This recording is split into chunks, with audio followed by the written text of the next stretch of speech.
It is a hot day here. We've got a lot of things going on, machining flanges and cool shit for the 4-rotor, but it is time to unbox some new stuff meant to make more power as is here, which means shit's getting done. We went over to JMD, by we, I mean Isaiah, went to JMD and got these beautiful mandrel bents, perfect for what we need.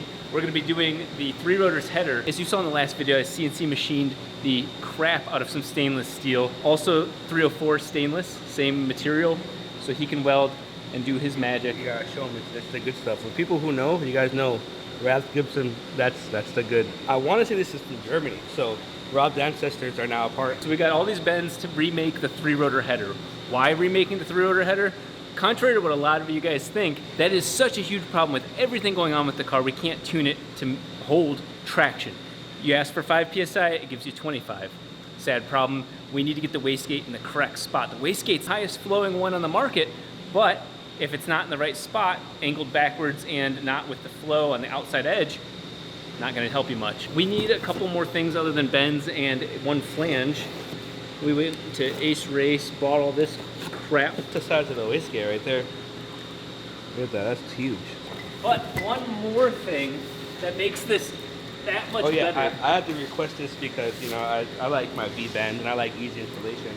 Years ago, people were saying you can't make this sort of horsepower on a T4 flange turbo. That's that square rectangular flange with the 2 holes in it. They said it was impossible, so we did it anyway. So the 4 bolts kind of get in the way of packaging, and we need everything we can get. Thankfully, our same turbo, the same AR, comes in a V-band setup.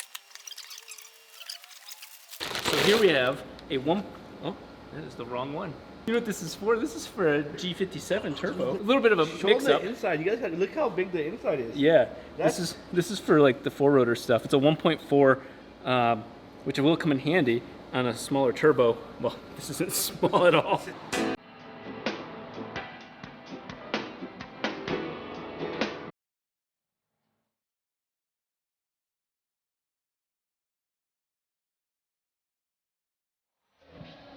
Now look at all those room for extra activities. Apparently the bolt holes are kind of done. I'm gonna take it out, pull out the little butt plugs, and we're gonna watch it not fit. Is it Rick and Morty flat though? That's what I want. No, right there, right in this corner, I can feel a little. Okay, there's one bad side to this. It's hitting the engine mount. It's about to fit, but it hits the back corner of the engine mount. What did I say? I'm gonna show you guys how you guys properly machine things. Okay, it's the same place you made the 20-gauge intake manifold flat? Yeah.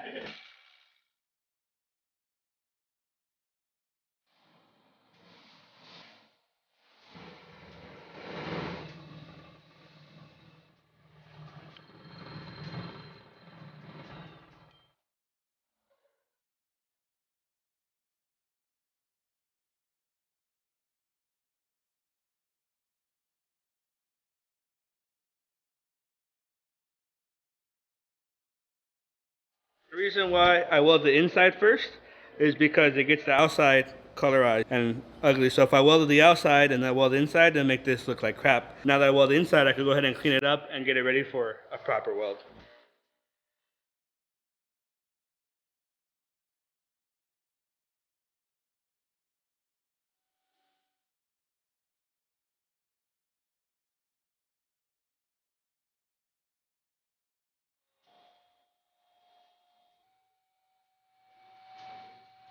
If anybody's going to be able to make this work, it's Isaiah.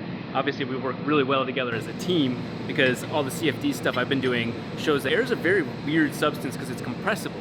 Liquids, oils, gas, even water, way easier to think about because it doesn't really compress. It just is like, hey, I'm going to go. So you can actually have a 90-degree fitting in, say, a fuel line, and there's videos out there of people showing that you can have tons of hard 90s and it still flows more than you would think. In this case, what we're talking about is the outer edge of this air as it goes. So in this example right here, as they collect, you'll actually see this spot get much hotter because the energy, the heat, is actually hitting here and being forced to go over. So my fear is that if it hits here and starts to hug this outer wall, where's the wastegate? I don't want to recreate this, but with extra steps. So my dream would be that this collector is pointing towards both the turbo and the wastegate. Just like Turbo Smart's instructions, basically Y straight out of here. And that's ideally what I would want, but space is gonna make this challenging.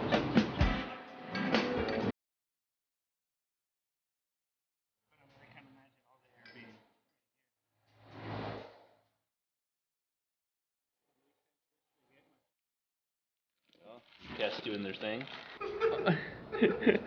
Oh. We'll be back for take 3. Yeah. Oh. We wanted the V-band version. Third time's a charm. Isaiah has just arrived from Garrett's plant. This is what we have. We're gonna stay the same exact AR. So the same 1.28 housing, but V-band, that doesn't even look like it's meant for this turbo. No, it doesn't. There's no division in here. Now I had the knife edge on the front of that. That means less metal, less material in here means this can be smaller. If anything, this should flow better. T4 has done us amazingly well, done things that people said wasn't possible. But with a 3-rotor, you don't really benefit from the divided flange. That is awesome. So Rob had one job for me yesterday. I want to see, did you get my thing done? Don't doubt your boy ever again. I gave you good bolt holes Okay. that all work. So it'll fit on there right now? Yeah. I mean, I wouldn't test it, but yeah. Look at that in there. Oh yeah, that's the first time we get to see that. Look at that, that's perfect. Oh my God. Is it flat? Does this look flat to you guys?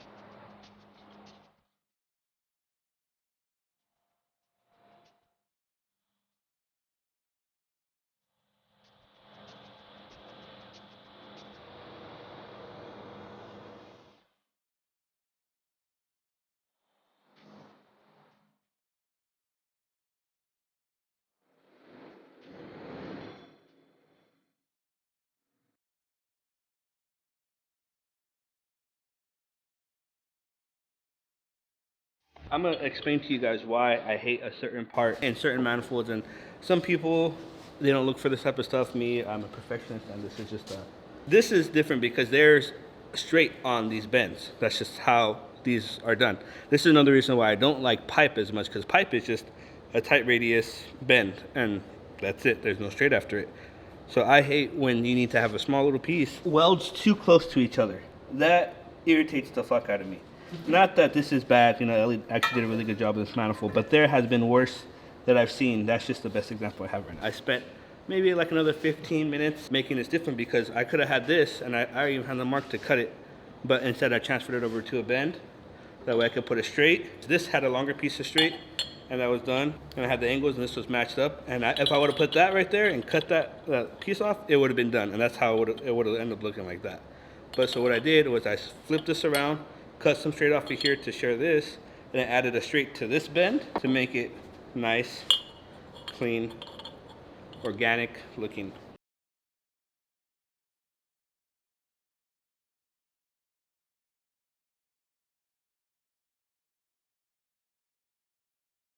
Now that I have the first runner in, tacked in, I could finish the rest on the table. Sure.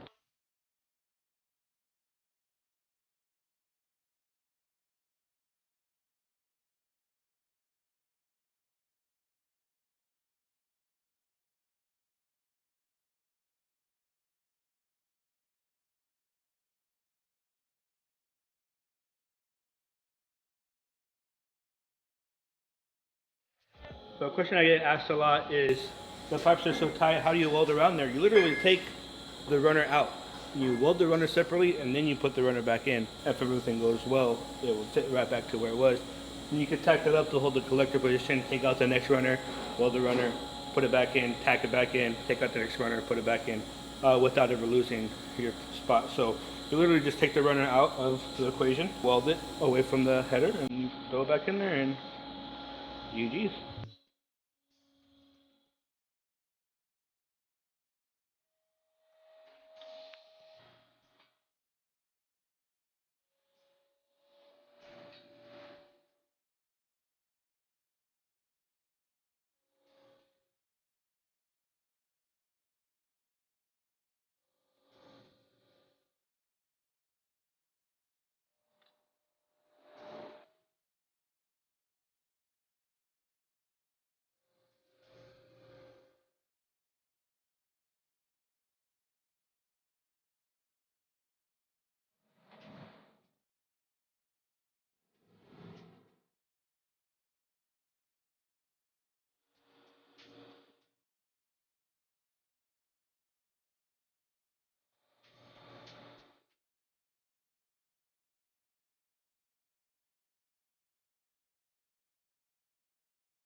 I don't want a big film.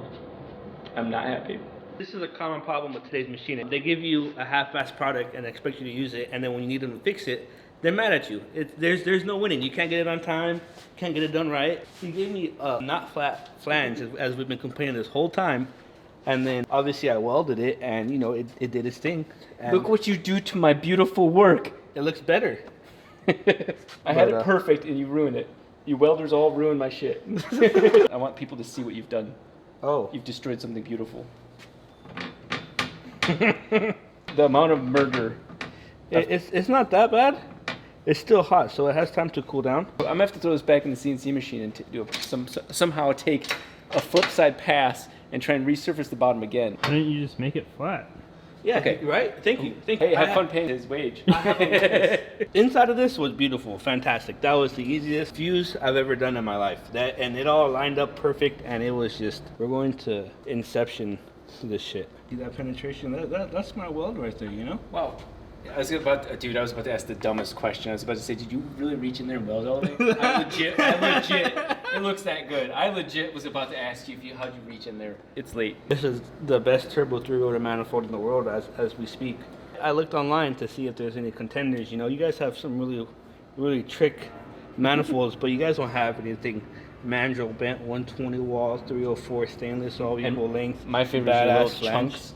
No little double chunks. Oh yeah. There's no little inch welds. Great job. I'm not knocking anybody, but this is just next level. 2.5 weeks of trying to get this manifold sorted out.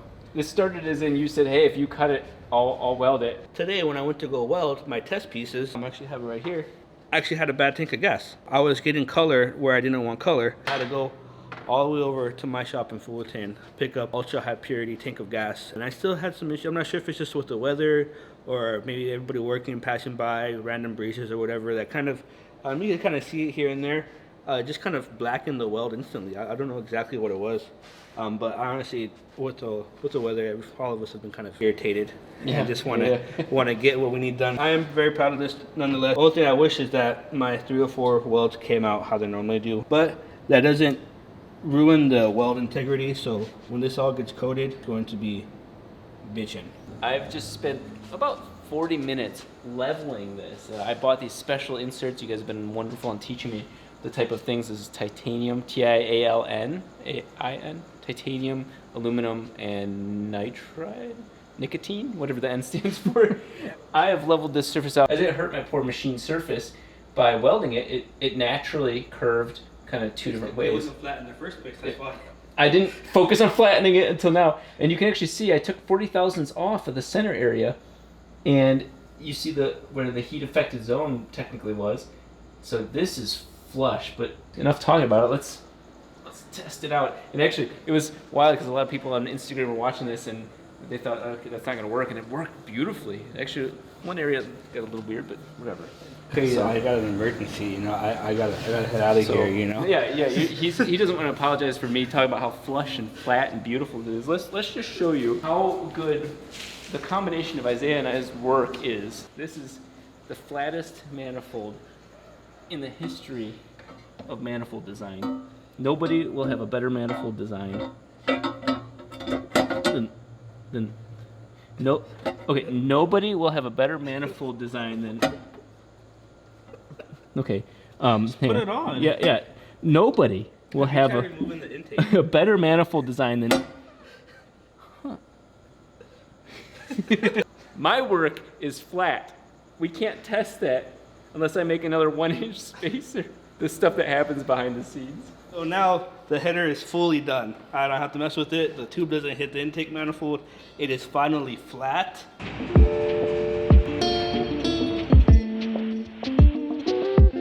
I have all my 1/8-inch MPT ports for all EGTs, back pressure sensor. I dare this thing to overboost because all the air is coming straight into here. If it doesn't give us our target boost, I have another spot for another wastegate. All the air flows through that. So I'm just gonna go ahead and throw this thing on. Next time this thing will come out, it will be going to get ceramic coated. Would you guys like to see a gold ceramic coat or a titanium colored ceramic coat? I personally think gold because the car's gonna be black and look baller.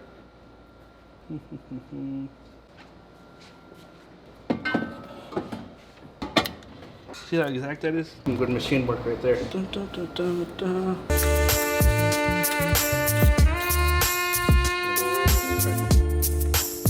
This is my 4-inch down pipe. And this is going to slide right here.